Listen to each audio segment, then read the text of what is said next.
Hey guys, it's Lord Stippy again. Today I'm going to be doing an unboxing video on my new VR headset, the Steam VR Valve Index.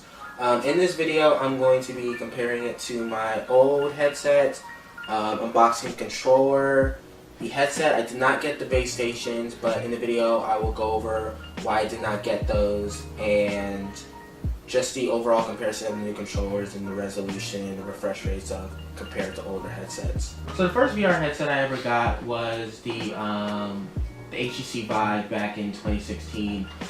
It's this headset right here. The upgrades I've gotten for it were the dual audio strap. The first VR headset that I ever got was the base HTC Vive. I got it back in about 2016 with the base stations and the controllers.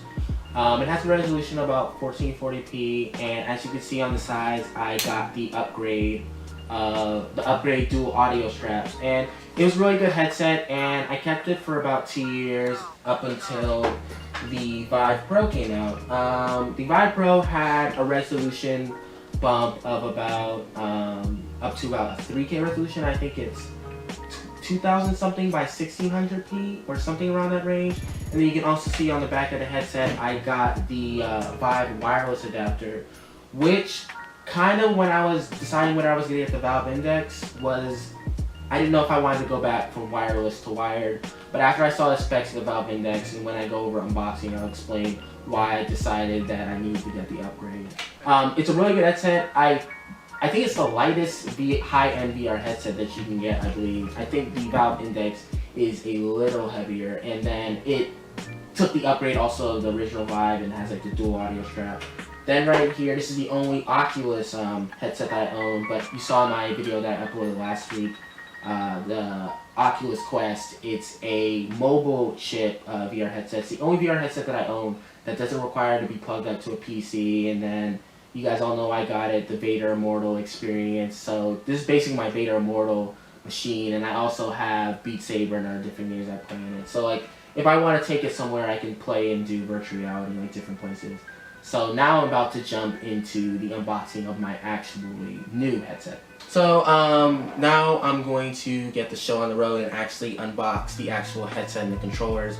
Right here I have the HTC Vive control because I'm going to be doing some comparisons to it when I open up the Valve Index controllers. Wow. Oh my gosh. These are sexy controllers. Okay, so let me get the right one so I can compare it to the same right one. So right here, as I was saying before, you actually physically put on the controllers and you pull the strap to tighten them, and I can move freely and move my hands back and forth. And then it has, I think I'm saying this word right, the capacitive sensors on it that allow me to actually put my fingers down on each thing, and then there's the thumb capacitive that allows me to actually like grab objects. So if I'm using applications like, let's say I'm playing an application where I'm a surgeon, or I'm a car mechanic, or a PC builder type game, or like even with like picking up a gun, you can actually like physically like pull out the mag or pull back the clip and all that stuff. Then as a trigger, and oh, this is really exciting, the joysticks, which I didn't really like on the Vive, where if you wanted to move in the game, you could either click on this and use teleportation, or you can slide your hands on this and that's how you move. And then also before, you can actually like physically like grab objects and like tighten down on it instead of just clicking on this opt-in, opt-out like grab button. Yeah, so the controllers I believe have 80 to 90 sensors on it, combined with all of the haptic feedback, the sensors. If you want to take off the controller, I'm guessing you press that button. Yeah, I was correct. And you can pull it back. Then it has like the A and B button, and like it's really gonna be crazy. Like with the HTC Vive, there was just like the strap you had on your hands, and you had to actually like physically hold the controller all the time. But with this, I can literally just move my hand, and I don't have to be afraid if I swing too hard or if I like jerk my hand too fast where it like fly out of my hand. And I know like a big problem for when people got the Wii, that's what I kind of compare the Vive controllers to, that you'd be playing bowling or baseball and the controller would fly right out of your hand. But let me put them both on so you guys can like see. But yeah, this is the ergonomics and everything. This is really cool. So now on to the big ticket item, the actual Valve Index VR headset itself. So let me get this open. I have to stand up because it's kind of, wow, it's even sexier than the controller. So, oh, another manual. As I was saying earlier, jumping back to wired was going to be an issue, but with the, wow, this looks like some like futuristic like cyberpunk type stuff. So what I was saying with jumping back to wired was going to be an issue. The field of view increase, and then also the increase of using an LCD display compared to like an OLED display, which the black's going to be as blacks, but you get 32%, I think, more subpixels per inch. But the big reason that I got the Valve Index was because of the bump in the refresh rate. With each headset upgrade, we've all just been doing the same thing with the Pimax 5K and the 8K.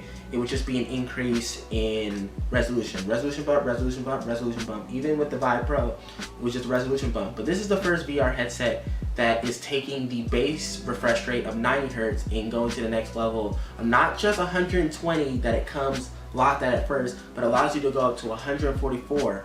With the refresh rate, it's kind of like 90, or kind of like when you swing your arms, you kind of see like a slight judder, and it kind of goes like at 90 Hertz. At 120 Hertz, it's kind of like that, but at 144 Hertz, it's like just like smooth. When you're playing games like Beat Saber, the reviews and stuff that I read, they say it's like an entirely different game. It's just like smooth motion. I don't know the resolutions that humans view, like how humans perceive the eyes of like resolution, like frames per second, but they say it's like the closest thing you can get to like real life immersion. And so that's the sole reason that I got the Valve Index compared to like all the other stuff that it comes with. So right here, I'm also gonna take off this screen part. This thing is called the frunk, and with the frunk, it allows you to take it off, and you can actually put a USB device into here. And I've seen what people are gonna be doing is like put like LED type stuff, kind of like how you see like Blade Runner or the new game Cyberpunk 2077.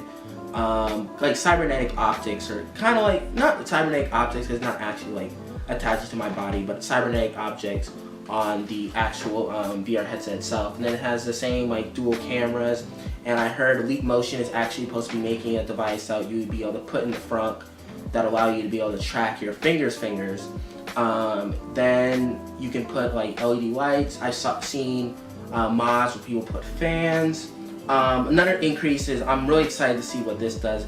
This is an off-ear headset, and a big problem that has been when I show people VR is I've had to like take the headphones like off of people's ears on like the Vive Pro or the HTC Vive and mirror the sound to the desktop, because I'd be instructing them on what to do and they couldn't hear me, because especially when you do your first time in VR, it's like kind of like a learning experience.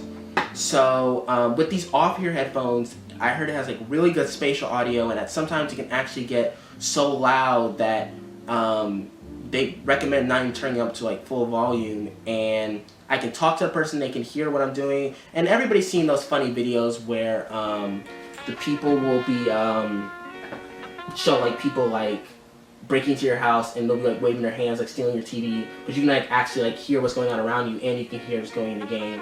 I'm not gonna try on the headset right now, but it still has the same Frenzo lenses. Let me take off the plastic right now so I'm not complaining when I get the actual headset and put it on.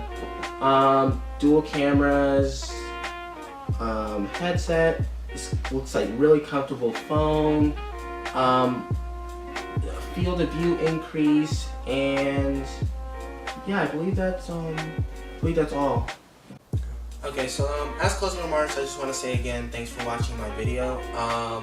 This week I'm going to be playing games like Project Cars, Beat Saber, Space Pirate Trainer, Arizona Sunshine. I wish No Man's Sky VR was out. I definitely was looking for it. I thought that was going to be a launch title, but it's still projected to come out later this summer. So as soon as that game comes out, I'll have footage for that. But after this video, I'm about to try out the VR headset. As I said, I'm going to shoot some footage. This whole week I'm going to be putting a whole bunch of gameplay. So make sure to like and subscribe to this video, and also if you haven't subscribed to the channel, subscribe, because I'm going to be putting videos up all week. So make sure to look out for that. Again, thanks for watching. Hope you guys have a good day.